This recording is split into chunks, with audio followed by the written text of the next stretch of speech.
அனைவருக்கும் கணித வணக்கம். இப்போ பார்க்க போகிற கணக்கு 6ஆம் வகுப்புக்குரிய கணக்கு பயிற்சி 4-1 2ஆம் பருவம்.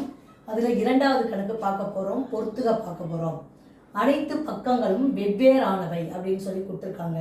அதுக்குரிய ஆன்சர் என்ன அப்படின்னு பார்த்தீங்கன்னா, எல்லா பக்கங்களும் வெவ்வேறு அளவுகளாக இருந்தால் அது அசமபக்க முக்கோணம்.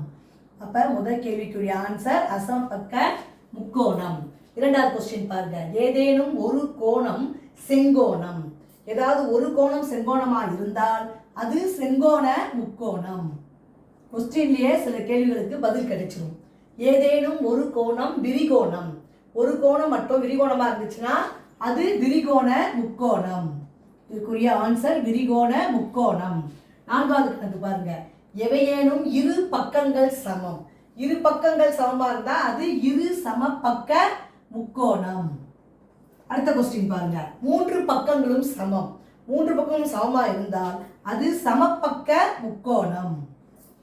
கொஸ்டின்லயே ஆன்சர் அப்படியே கிடைச்சிடும். புரிஞ்சுங்களா?